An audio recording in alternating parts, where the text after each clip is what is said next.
강혜신의 오늘의 미국.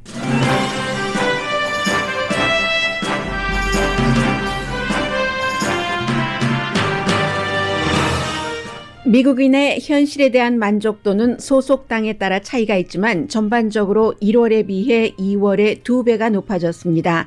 가장 중요하게 생각하는 이슈는 코로나 바이러스입니다. 2주일 동안 줄어들었던 바이러스 사망자와 감염자가 지역에 따라 다시 늘어날 수 있다는 경고가 나옵니다. 다행인 것은 바이러스 사태가 나빠져도 이미 겪은 혹독한 사태까지는 가지 않을 것으로 예상됩니다. 바이든 대통령이 군 통수권자로서 첫 번째 내린 명령은 이란이 지원하는 시리아 내 민병대 시설 폭격이었습니다. 미국과 동맹국을 공격한 이란에 대한 보복이었지만 긴장을 극대화하는 수준은 아니었습니다.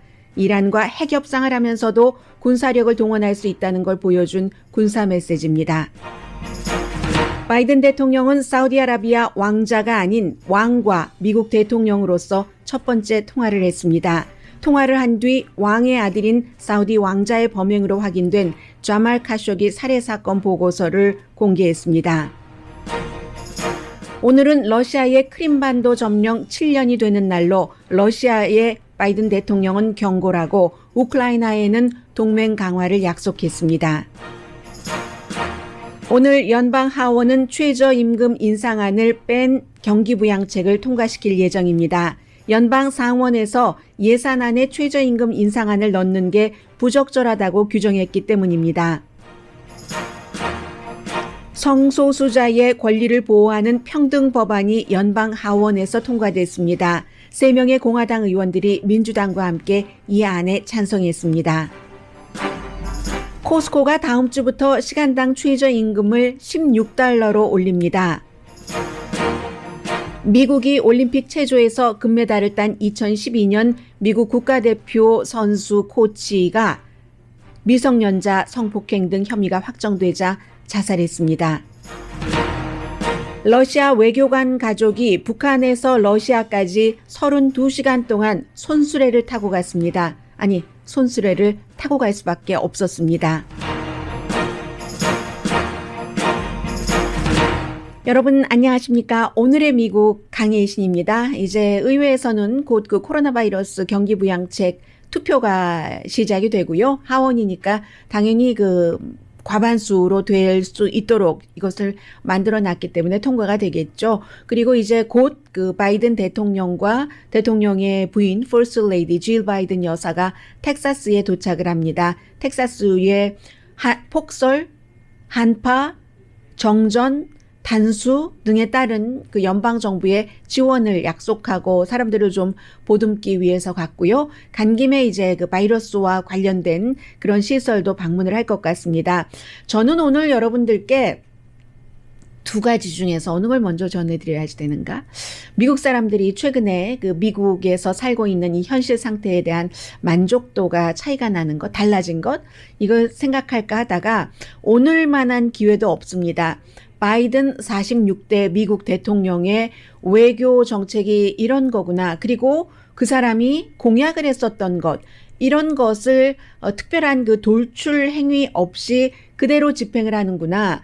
이러한 것들이 이제 그 각각에 해당되는 국가에는 어떤 영향을 미치고 이것을 바라보는 다른 동맹국들은 어떤 생각이겠구나 하는 것을 다 느낄 수 있는 뭐 한 3가지 정도의 사건이 어제 오후부터 오늘 아침까지 발생을 했기 때문에 이 3가지를 먼저 전해드리겠습니다. 그리고 이제 경기부양책을까지 첫 번째 섹션에 마무리를 하려고 합니다. 첫 번째는 이제 미국이 그 바이든 대통령이 나는 오바마가 아니야 하는 것을 사실은 보여준 거죠. 오바마 전 대통령 아래서 8년 동안 부통령한 것이 큰 자산이지만 그러니까 오바마 3기 아니야 라고 얘기하는 사람들도 많은데 오바마 전 대통령이 공격을 하는 측에서 가장 큰 약점으로 잡았던 것은 어떤 다른 나라에 대해서 군사력을 쓰는 것을 주저하고 그리고 결정을 내릴 때 시간이 오래 걸린다는 것, 시리아 뭐 폭격 같은 것, 뭐 그래서 결국은 시기를 놓치고 만다 이런 지적을 많이 받았습니다. 그런데 바이든은 이란에 보복하기 위해서 그 이라크와 시리아 국경에 있는 이란이 지원하는 그 헤즈볼라 민병대 그 본부, 말하자면 그 시설을 여러 개를 목표로 해서 어제 공습을 했습니다. 이란에게 벌을 주기 위해서 이라크도 아닌, 왜냐하면 벌을 주기 위한 일의 발생은 이라크에서 일어났거든요. 이번 달 초에 이란이 이라크에 있는 미군 부대를 공격을 해서 이제 미군이 아닌, 미국 사람이 아닌 계약자가 숨졌고 미군 한 명과 또 이제 여러 명이 다쳤습니다. 거기에 대해서 보복을 하기 위해서, 사건은 이라크에서 일어났고 그 배후에는 이란이 있는데 이번에 공격을 한 것은 시리아예요. 분명히 이란에 보복을 한 것은 맞지만 왜 그럼 시리아인가? 미국은 이라크와는 여러 가지 같이 해야지 될 일이 많은 겁니다. 지금 이제 종교적으로는 중동에서 거의가 이제 순위파인데 이란과 이라크가 시아파가 이제 정권을 잡고 있고 뭐 이런 것들이 많이 있잖아요. 그래서 기본적으로는 이란 하면은 핵 협상을 제일 먼저 떠올리지만 핵 협상을 이란과 하면서도 이란이 미국에 대해서 해를 입히고 미국의 동맹국에 대해서 해를 입히는 것은 나는 참지 않겠다. 군사력을 쓰겠다 하는 것을 바이든 대통령이 보여준 겁니다. 그래서 이라크에서 일어난 일에 대한 보복이지만 이라크는 좀 더 필요하고 시리아는 이라크보다는 시리아가 이제 독재자가 지금 군림하고 있고 하기 때문에 시리아 내에 있는 그 시설을 폭격을 함으로써 이중적인 메시지를 지금 그 3중이네요. 나는 오바마가 아니다 하는 것을 바이든 대통령이 보여준 겁니다. 그래서 이번 그 타겟으로 했기 때문에 한 사람 정도는 숨진 것 같고요. 그리고 크게 인명 피해는 없었고 그 군사 시설만 지금 그 파괴가 됐습니다. 그리고는 이것도 이스라엘에 공격을 하기 전에 미리 알렸다는 거죠. 이스라엘의 경우는 트럼프 전 대통령과 사이가 아주 좋았습니다. 바이든 대통령이 들어와서 조금 불편해지려고 하는데 이스라엘과 이란은 또 원수잖아요. 그러니까 이번 공격을 이란을 벌주기 위한 것이니까 이스라엘은 굉장히 좋아하겠죠. 공격하기 전에 이스라엘에 이 같은 공격 사실을 알려서 이스라엘로서는 최근에 이란이 굉장히 그 군사력 쓰는 것이 저돌적이고 하니까 이번에 미국이 그렇게 이란을 공습을 해주니까 핵 협상을 한다 그래서 굉장히 싫어했는데 공습도 하니까 조금 이스라엘도 만족시키고 미국이 지금 필요한 이스라엘도 조금 만족시키고 이라크 내에서 일어난 것에 대한 보복인데 이라크에서 보복하지 않았으니까요. 만족시키면서 이란을 벌주는, 그러니까 원칙과 이상과 이런 것을 같이 간다는, 원칙이라는 것은 우리는 공격당하면 보복한다. 반드시 받은 만큼 준다. 이건 이스라엘 스타일인데요. 그런다. 그리고 이상이라는 것은 또 공격을 받았을 때 미국 사람만 다친 게 아니잖아요. 미국 시설만 다친 게 아니기 때문에 동맹국도 보호를 한다 하는 이상이고, 그러나 그렇다고 극단적으로 가지는 않는다. 이것이 이란과 핵 협상을 할 여지는 남겨두면서 딱 타겟으로 해서 아주 그냥 치명적으로 모든 것을 다 망가뜨리지는 않는, 이게 바이든 대통령의 입장입니다. 그리고는 어제 이제 대통령이 되고 나서 처음으로 사우디아라비아와 통화를 했습니다. 사우디아라비아와 통화를 한다, 뭔가 연락을 한다 하면 트럼프 대통령 시절에는 왕자와 하는 겁니다. 그런데 이것도 달라진 것을 보여주는 겁니다. 왕자가 아니라 내가 왜 왕자와 하고 통화를 하지? 나의 격은 왕이야. 왕자하고 통화 안 해. 왕하고 왕자의 아버지, 더군다나 그 왕자가 워싱턴 포스트에 칼럼니스트를 했었던 사우디아라비아 국적의 미국 영주권은 갖고 있었습니다마는 자말 카쇼기라는 칼럼니스트를 살해한 것이 미국이 내린 결론이고 세계가 내린 결론인데 내가 왜 그 살인자 왕자와 통화를 해야지 돼? 격도 안 맞고 아니지 하면서 왕과 살만 왕과 통화를 했습니다. 그리고는 왕과 통화를 할 때는 언급하지 않았는데 통화를 끝내고 나서 왕의 아들인 왕자가 자말 카쇼기라는 칼럼니스트가 사우디아라비아에 대해서 좋은 칼럼도 쓰지만 독재로 간다 하는 나쁜 칼럼을 썼다는 이유로 살해를 했다는 게 결국은 정보국의 결론인데요. 그런 그 왕자가 그렇게 했다 하는 CIA 보고서를 공개를 했습니다. 바이든 대통령은 그 보고서를 읽었다고 하고요. 그게 벌써 2018년도의 일이었습니다. 새로울 것은 없지만 미국과 다른 모든 나라가 이 왕자가 살해를 했다 하고 믿고 있기 때문에, 그러나 이러한 것은 사우디아라비아와 미국과의 관계가 트럼프 전 대통령이 있었을 때와는 달리 차가운 관계가 될 수 있다는 것을 보여주는 겁니다. 트럼프 전 대통령은 대통령이 되고 나서 제일 먼저 방문한 국가가 사우디아라비아이고, 사우디아라비아의 그 왕자가 트럼프 전 대통령의 사위인 자레드 쿠슈너와 아주 친해서 사막에서 텐트 쳐놓고 며칠 별밤을 같이 보내고 그랬었잖아요. 그로 인해서 비즈니스 관계도 왔다 갔다 했습니다. 그리고 트럼프 그 전 대통령도 뭐 호텔 짓는 것 이런 것에 다 있기도 하고, 중동에 사우디아라비아를 포함해서 이러한 것들 때문에 마구 엉켜서 굉장히 친했는데, 그렇게는 하지 않겠다는 것을 바이든 대통령이 이제 보여준 그런 것이고요. 그리고는 오늘 아침에 텍사스로 가기 전에 하나의 발표를 했습니다. 오늘이 러시아가 우크라이나를 침공해서 크림반도를 합병한 지 7년이 되는 날입니다. 이것은 있을 수가 없죠. 이것도 역시 트럼프 전 대통령 때와는 반대 방향으로 나가는 거죠. 트럼프 전 대통령은 러시아의 그 우크라이나 침공, 크림반도 합병에 대해서 직접적으로 말하지 않거나, 아니면 2000몇 년도였었죠. 2018년도 G7 정상회담에서는 이런 말까지 했습니다. 크림반도 러시아 거 맞잖아. 거기에 사는 사람들 다 러시안 말하잖아. 이런 얘기. 그렇죠. 과거로 흘러가면 구소련 당시에 이랬을 수도 있고 저랬을 수도 있지만, 역사는 항상 현재의 맵으로, 현재의 사람이 살고 있는 것으로 하는 거잖아요. 그래서 트럼프 전 대통령은 푸틴에 대해서는 한마디도 하지 못하고 그럭저럭 넘어가고, 그 러시아 거 맞잖아라고 얘기했는데, 이 바이든 대통령은 달리하는 겁니다. 여기에 대해서도 뭔가를 벌을 줄 수 있다는 것이고, 푸틴 러시아 대통령과 1시간 통화에서도 굉장히 인권을 강조했죠.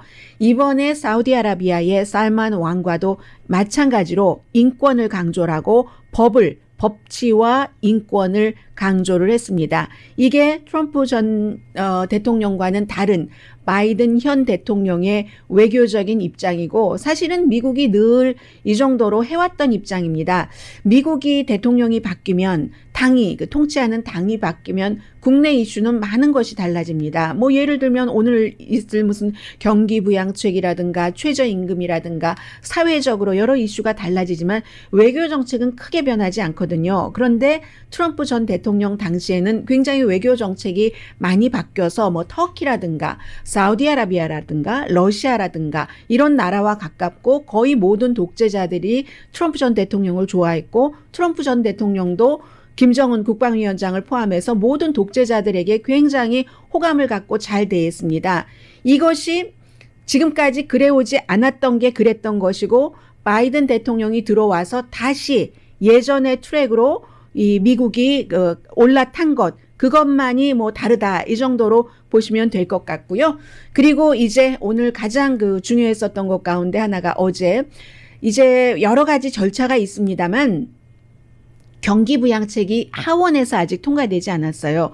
그러니까 상원으로 보내지질 못했는데, 상원에서도 그것을 이제 관리를 딱 검토를 해서 하원에서 지금 넘겨오는 이 안이 이게 맞아 틀려 하는 것을 검토를 할 수 있는 권한이 있습니다.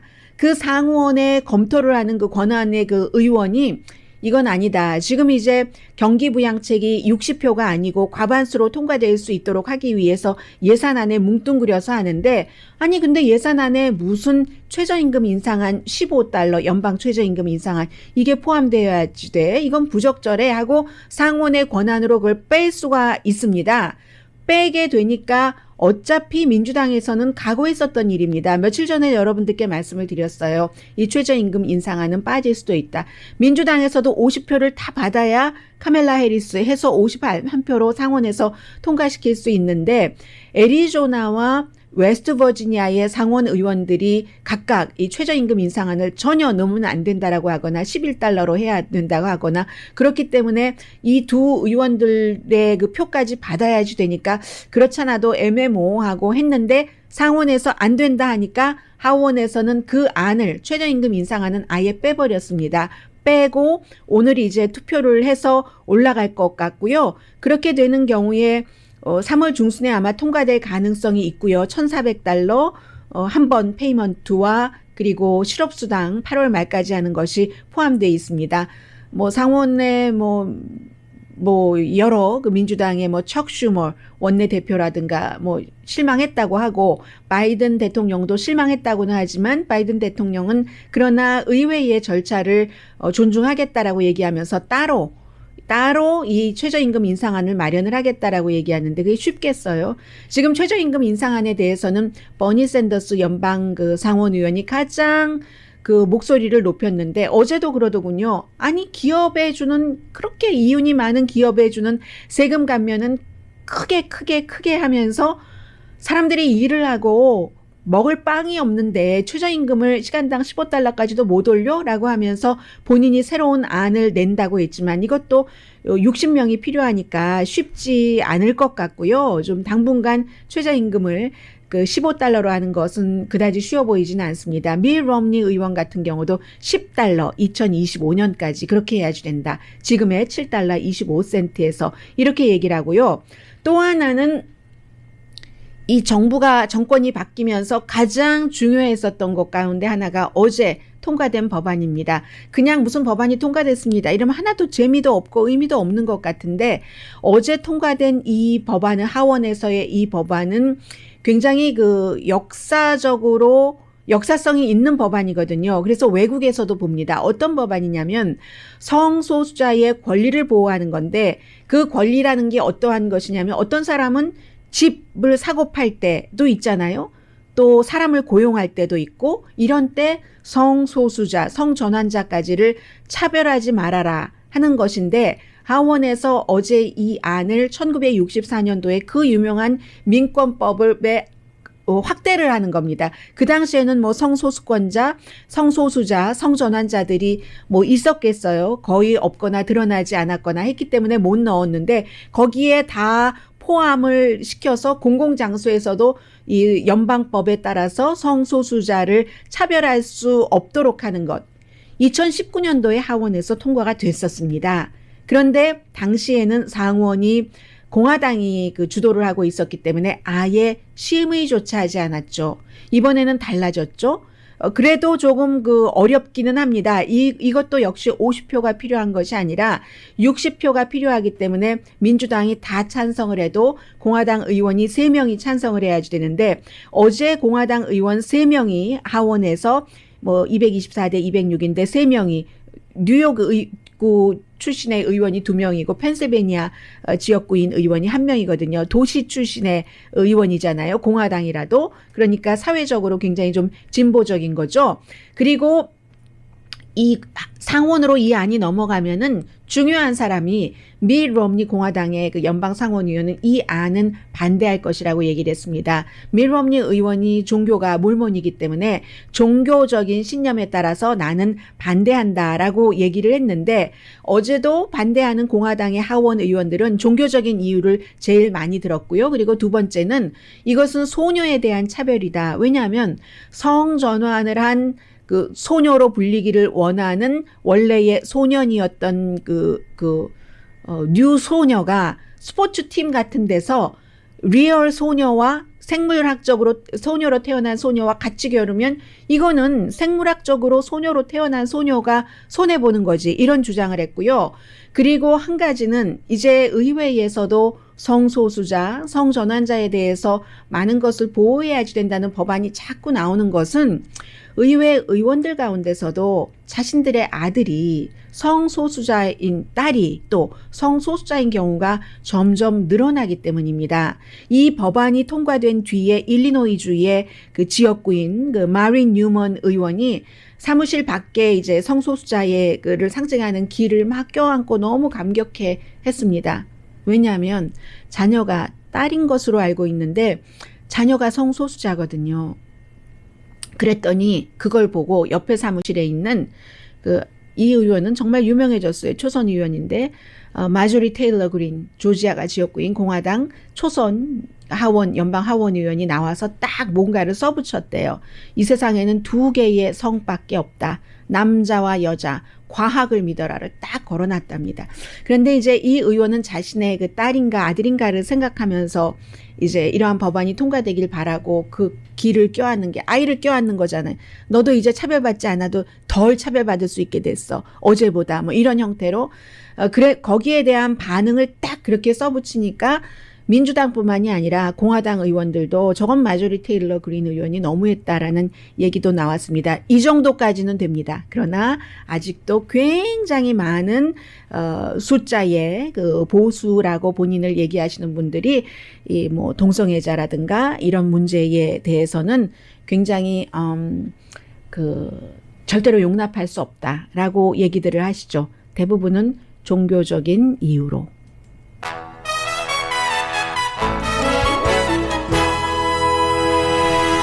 잠시 뒤에 갤럽의 여론조사 결과 그리고 또 하나 바이든 대통령이 조금 다른 모습이 있어요. 사람들이 코로나 바이러스 점점 뭐 줄어들었다고 막 좋아하잖아요.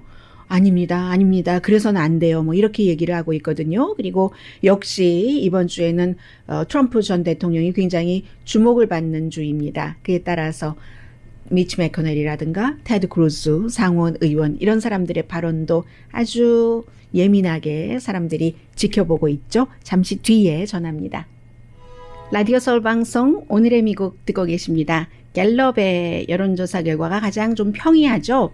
2월 13일부터 18일까지 조사를 했더니 미국의 성인들이 지금 미국에서 살고 있는 여러 가지 그 현상에 대해서 만족하십니까? 27%밖에 안 돼요. 그런데 1월 달에는 뭐 의사당 난입 사건이 있었고 선거 이후에 너무 어수선했잖아요. 그때는 똑같은 여론조사 결과 지금 현실에 만족합니다. 사회현상 등에 대해서 11%밖에 안 됐습니다. 그러니까 2배가 22%니까 2배 플러스 5%포인트만큼 많아졌다는 건데 당에 따라서 차이가 있죠. 민주당은 45%, 무당파는 27%, 공화당은 6%만 만족을 한다고 합니다. 공화당은 오히려 1월 달에 14% 평균보다 많았어요. 평균이 11%였으니까. 그런데 무당파는 그다지 많이 늘어나진 않았고요. 14%에서 27%로 늘어났고 민주당도 뭐 어차피 승리를 했었던 때니까 1월 달에 40%에서 2월 달에 45% 해서 합계를 내보니까 27%는 현실에 만족을 하더라라는 건데 지난 3개월 동안 계속 내려갔었거든요.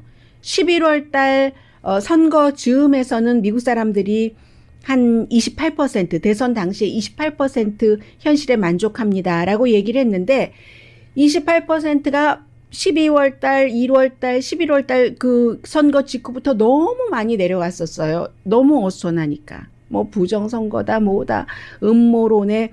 그래서 역사상 최저였답니다. 미국에서 지금까지 역사상 최저는 2018년도가 그때 이제 too big to fail 해서 증권시장 무너져, 부동산 시장 무너져, 부동산 관련 파생 상품 무너져 했었던 때잖아요. 그때보다도 1월 달에는 3%가 더 만족도가 낮았는데 지금 이만큼 회복됐다 하는 겁니다. 말씀드리는데 어제는 증권시장 많이 내려갔더라고요. 네.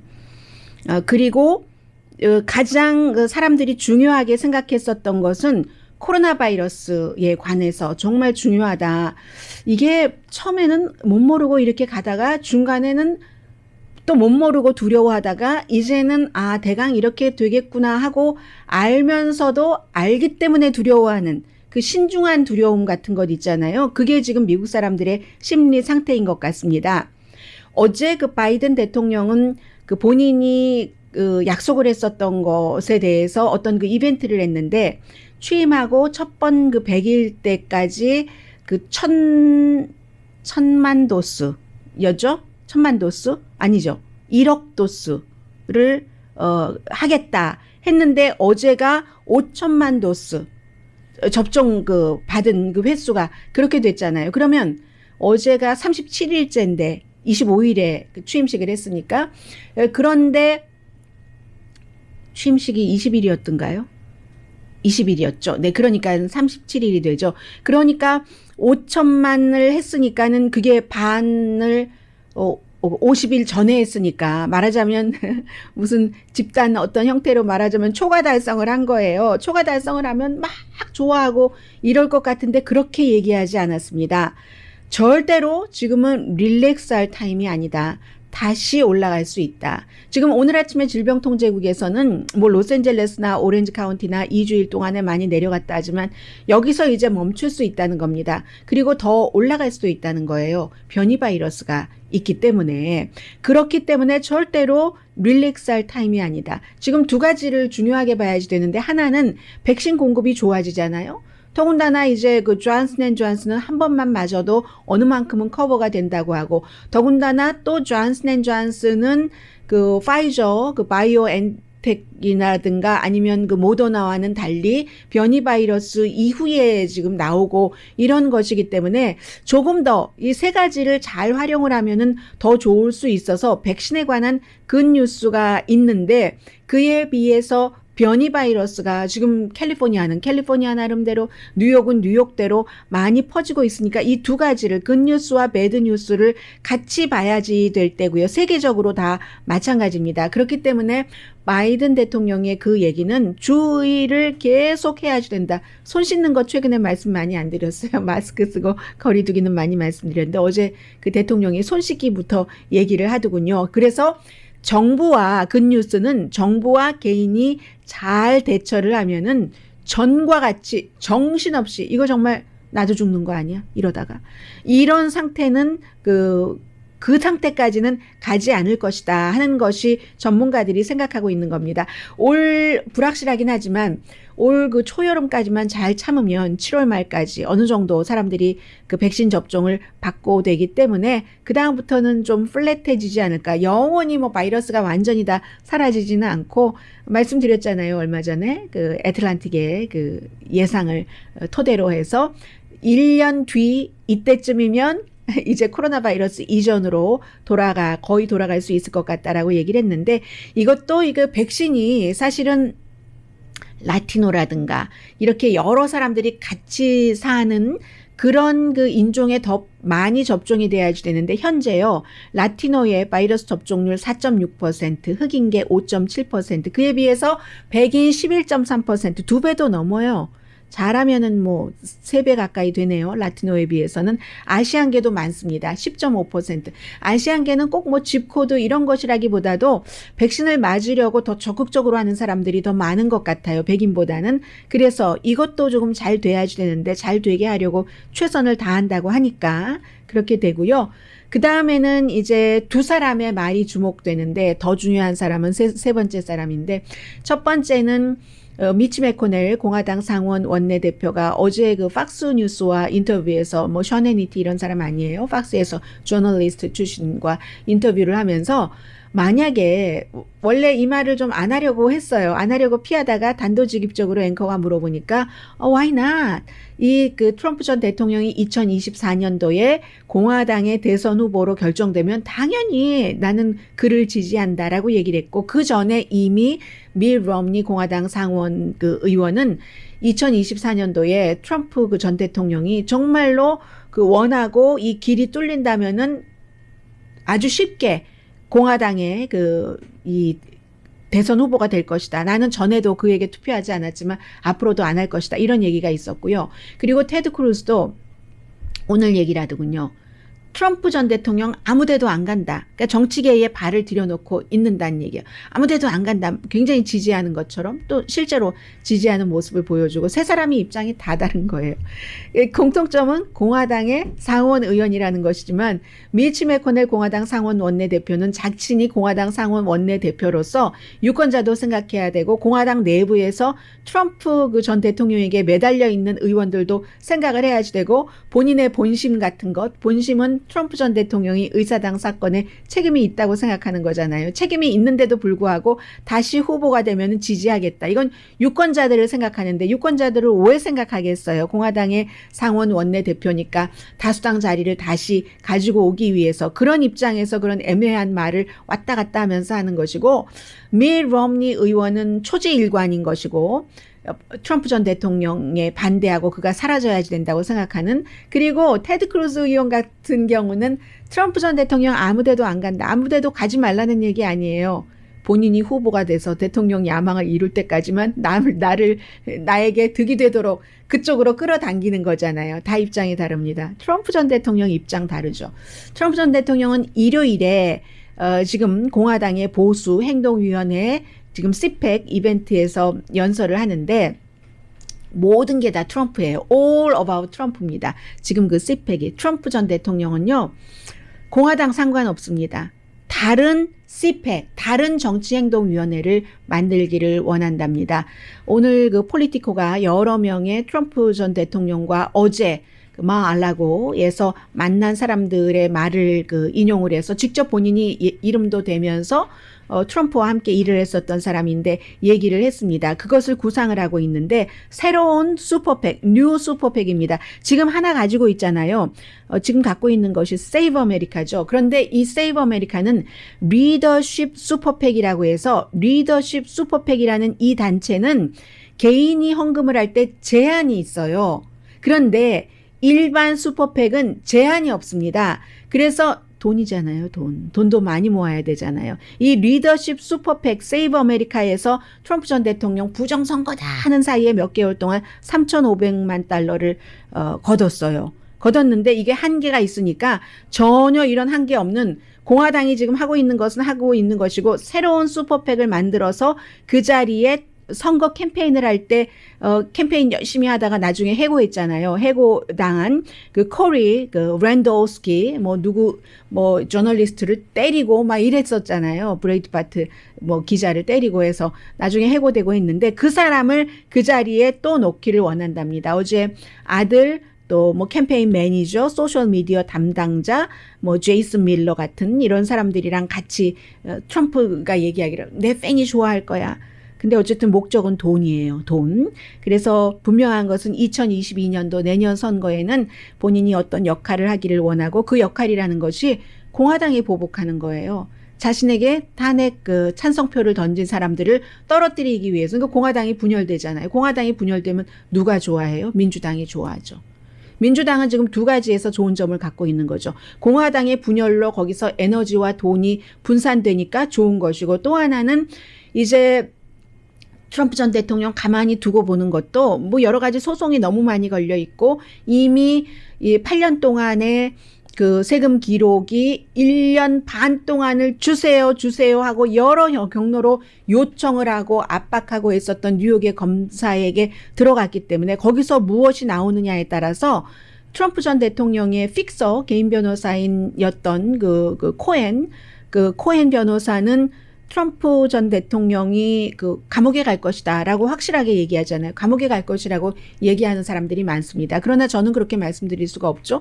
제가 그 안에 그 보고서를 본 것도 아니고 그 안에 무엇이 들어있는지는 검사도 이것으로 어느 정도까지 범죄 성립이 가능하느냐 하는 것은 세금으로 이제 형사법으로 기소하고 하는 것이 굉장히 쉬운 일이 아니잖아요. 하는 사람들도 루포를 다 보고 있을 텐데 그렇기 때문에 알 수 없지만 민주당에서는 그럴 가능성도 있고 공화당 내부의 분열 때문에 그냥 보는 거예요. 민주당이 지금 그런 면에서는 정치적으로 굉장히 쉽게 어떤 한이바람 같은 것을 타고 간다고도 볼 수 있고요. 잠시 뒤에 경제 관련 뉴스 전합니다.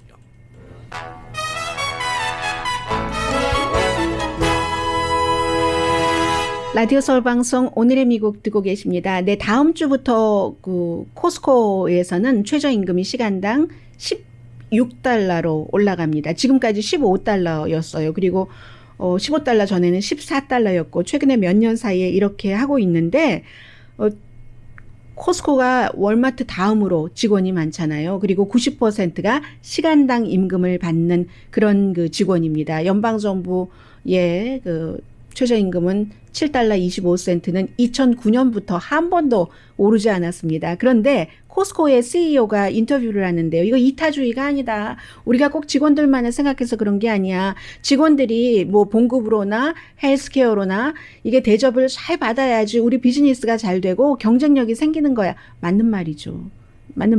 그런 얘기를 하고 있고요. 그리고 이미 평균 시간당 임금이 코스코 직원들이 받는 게 평균 24달러 정도는 된다고 하고, 그리고 이것이 왜 이번에 또 올렸냐면은 코로나 바이러스 이후에 위험 수당을 시간당 2달러씩 했는데 그게 다음 달에 끝난답니다. 3월에 끝나니까, 그러니까 임금 인상으로 전환을 하는 것이고요.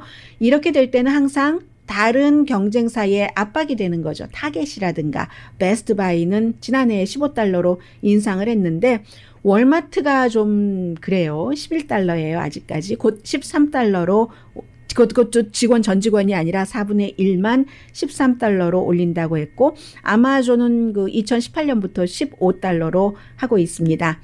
그리고 지금 보면은요, 이 코로나 바이러스와 관련해서 이 로스앤젤레스 지역에서도 혐오 범죄, 코리안 아메리칸이 매 맞고 그랬잖아요. 오늘 그 뉴욕 타임즈를 보면 뉴욕에서도 그런 일이 있다는 거예요. 예를 들어서 지난해에 혐오 범죄가, 아시안 혐오 범죄가 28건이 보고가 됐는데 그 전해에는 3건밖에 안 됐고 보고되지 않은 케이스도 굉장히 많을 거랍니다. 그리고 워싱턴 포스트를 보면은요. 그래서 뉴욕 타임즈에는 유조안 씨, 그 에이션 아메리칸 페더레이션의 디렉터가 인터뷰도 했고, 워싱턴 포스트에도 마찬가지로 오렌지 카운티에서 에이션 아메리칸 가족들을 괴롭히는 사람들 때문에 보호하기 위해서 뭐 주민들이 나섰다 뭐 이런 보도도 있고요. 이게 다 차이니즈 바이러스, 중국 바이러스라는 트럼프 전 대통령의 얘기 때문에 생긴 겁니다. 그리고 지금 CPAC이 본격적으로 오늘 오픈을 했는데, 공화당의 보수 정치행동위원회의 이벤트요. 여기서 이제 관계자 측에서 마스크를, 뭐 참석자들은 마스크를 다 써주십시오 하지 않았겠어요? 그랬더니 부 하면서 부들부들 떨면서 부 하면서 프리덤을 외치면서 마스크 쓰기 싫다는 거예요. 지금 공화당 사람들은, 특히 이제 트럼프 전 대통령을 지지하는 사람들은 부하고 마스크 안 쓴다고. 아니 이게 웬일이랍니까 정말.